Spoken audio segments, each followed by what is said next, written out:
Selamat pagi para kekasih Yesus Kristus. Selamat menjalani hari-hari kita yang indah ini.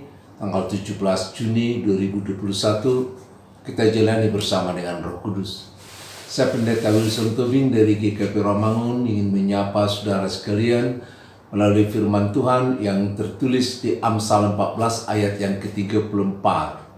Amsal 14 ayat yang ke-34 dikatakan demikian, kebenaran meninggikan derajat bangsa, tetapi dosa adalah noda. Kebenaran versus dosa.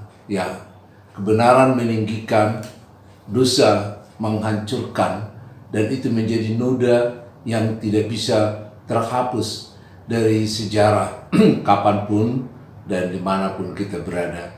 Maka kita harus mengusahakan, mengupayakan bagaimana kebenaran itu menjadi nyata dalam hidup kita. Saudara-saudara kekasih Yesus Kristus, setiap kita bertemu dengan kata kebenaran di Alkitab khususnya, maka kita akan diingatkan bahwa satu-satunya yang benar dan yang menjadi kebenaran adalah Allah itu sendiri. Ya. Kalau kita menjadi orang yang benar, maka kita harus melakukan apa yang diperintahkan Tuhan di dalam kebenarannya. Bagaimana kebenaran ini yang adalah roh itu dapat kita kenal? Di perjanjian lama bangsa Israel melihat kebenaran Tuhan dan mengikuti kebenaran Tuhan melalui hukum Taurat, sebagaimana dinyatakan oleh Musa di tengah-tengah bangsa itu. Tetapi bagi kita dalam perjanjian baru, kebenaran itu ada di dalam Yesus Kristus. Itu sebabnya Yesus Kristus mengatakan, "Akulah jalan dan kebenaran." Jadi barang siapa yang ada di dalam Kristus, maka dia menjadi anak-anak kebenaran itu, menjadi bagian dari kebenaran itu, orang yang menegakkan kebenaran itu. Jadi percaya kepada Yesus Kristus, maka kita akan merasakan bahwa kebenaran itu menjelma lewat karya-karya yang kita lalui atau yang kita lakukan. Apapun yang kita kerjakan, kalau itu di dalam nama Yesus Kristus, maka itu menjadi karya-karya kebenaran yang akan meninggikan bangsa. Karena Yesus Kristus adalah cahaya, kemuliaan, dan gambar wujud Allah. Dia adalah cahaya, dia adalah wujud Allah yang ada di tengah-tengah dunia ini. Itu tertulis dalam Ibrani pasal yang pertama, ayat yang pertama sampai ayat yang ketiga. Kita baca di sana bahwa Yesus Kristus sebagai cahaya dan wujud dari Allah itu sendiri. Jadi melihat Yesus sama dengan melihat Bapa, itu katanya Yesus. Dan memang logikanya demikian. Karena dia adalah yang datang dari Bapa, dia adalah cahaya kemuliaan, dan dia adalah kebenaran itu.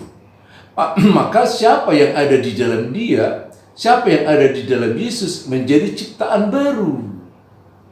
Karena kalau kita di dalam Kristus, maka pikiran, perasaan, kata-kata, dan perbuatan kita dikuasai oleh Dia, otomatis kita akan menjadi ciptaan baru. Orang yang diselamatkan oleh Kristus dan hidup menjadi seperti Kristus. Makanya Kristen.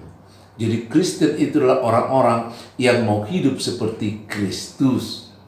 Maka Kristus meninggalkan teladan bagi kita yang harus kita tiru. Jadi bukan hanya percaya begitu doang, tapi kita harus meneladani Dia. Sebagaimana Yesus adalah teladan dalam pengampunan, maka orang-orang percaya juga harus menjadi orang-orang yang mampu mengampuni. Ingat Yesus di kayu salib, Dia katakan, "Ampunilah mereka, karena mereka tidak tahu apa yang mereka perbuat." Padahal Dia disiksa habis-habisan sampai darahnya menetes di mana-mana.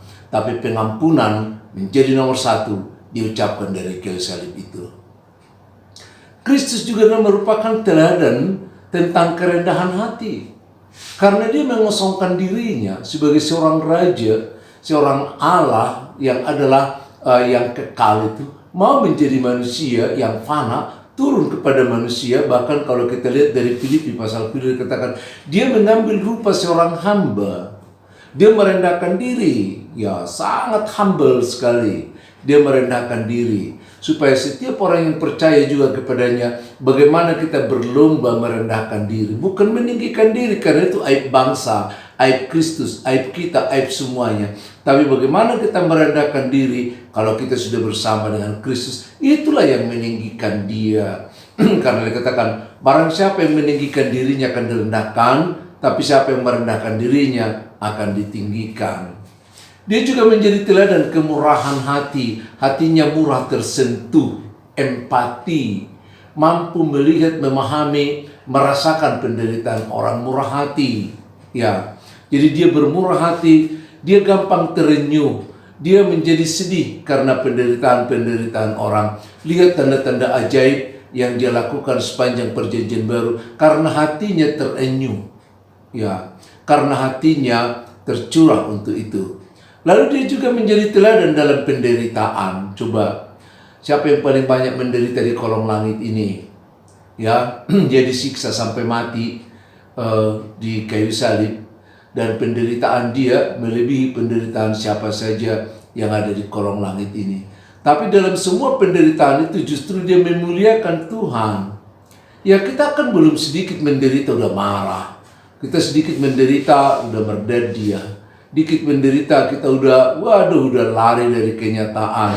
Kita seolah-olah menjadi anak manja yang tidak mampu mandiri melalui penderitaan-penderitaan. Dia juga teladan dalam kesabaran karena dia teramat sabar. Dia menjumpai orang yang nakal. Dia menjumpai orang yang gila karena dirasuk setan. Dia menjumpai semua jenis manusia, dijumpai dengan kesabaran yang luar biasa. Maka sebagai anak Tuhan, kalau kita melakukan kebenaran sebagaimana kita ada di dalam kebenaran, maka itu akan meninggikan derajat bangsa karena meninggikan Tuhan. Tapi melakukan dosa adalah merupakan noda yang tak bisa dihapuskan. Terima kasih atas renungan kita pada hari ini, atas perhatiannya. Kita doakan dua saudara kita yang berulang tahun hari ini, yakni Inang Elfrida Boru Pasaribu, Nyonya Syahaan, dan Inang Junita Sinaga Boru Sinaga, Nyonya Simanukalit. Kita akhiri renungan kita dalam doa. Terima kasih Bapa yang baik, karena Engkau telah mengingatkan kami untuk mencontoh-Mu. Karena kami sebagai anak-anak-Mu harus meninggikan Tuhan di dalam diri kami, karena dengan meninggikan kebenaran itu, derajat bangsa, derajat kami sebagai anak-anak Tuhan juga semakin ditinggikan. Demikian juga sebaliknya Tuhan, bila kami membiarkan dosa menguasai hidup kami, maka itu akan menjadi noda bagi diri kami, keluarga kami, bangsa kami, bagi sejarah dunia ini.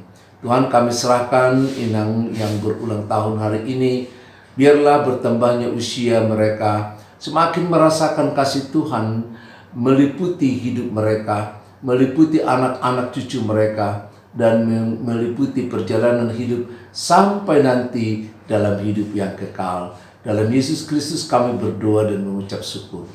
Amin.